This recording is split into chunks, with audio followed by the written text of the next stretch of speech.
Chemin de fer de la Réunion, 8e étape, la Possession Grande Chaloupe.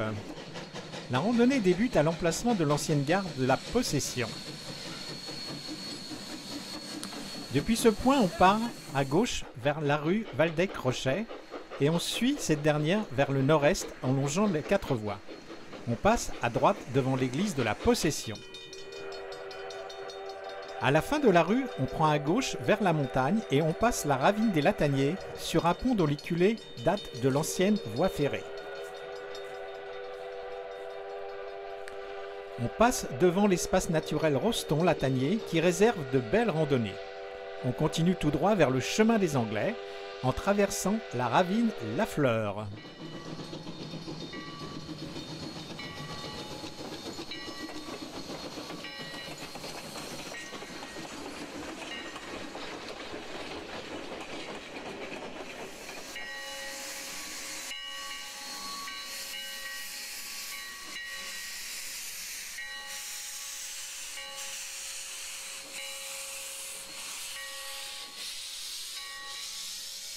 En arrivant au départ du chemin des Anglais, on part à gauche pour voir le pont ferroviaire de la ravine Lafleur, l'ancien tunnel ferroviaire, et les rails y sont restés encore en place sur ce tronçon.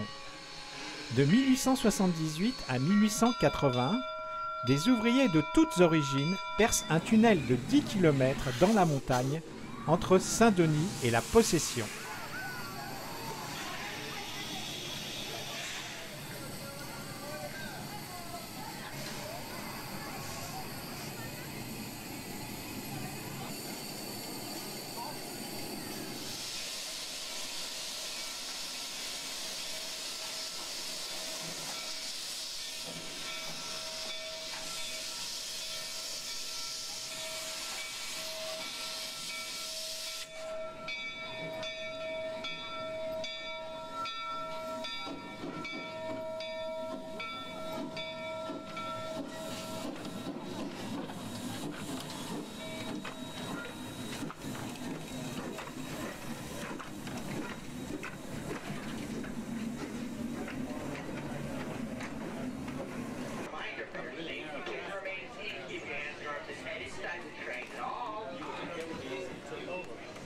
Après la visite de ces vestiges, on revient au départ du chemin des Anglais.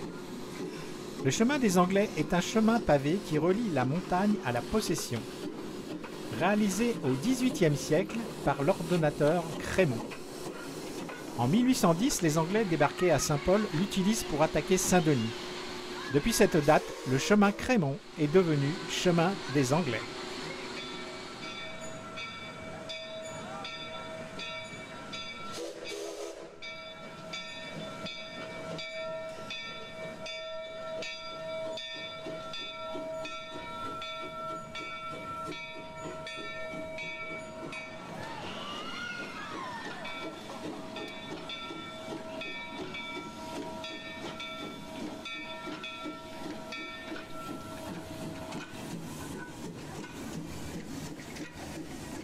On profite de belles vues sur les alentours. Le chemin est pavé tout le long et traverse 3 ravines, en descendant et remontant sur une pente assez prononcée, bien que de courte durée. Après avoir franchi la 3e ravine et être arrivé sur un plateau, on redescend très fortement vers la Grande Chaloupe par les lacets.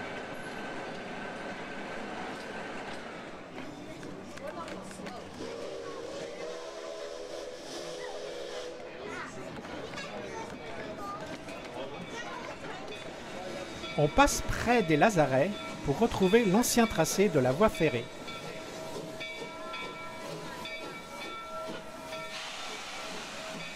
On prend à gauche pour voir la sortie du tunnel. Puis on passe sur le pont ferroviaire de la ravine de la Grande Chaloupe pour terminer à l'ancienne gare ferroviaire de la Grande Chaloupe.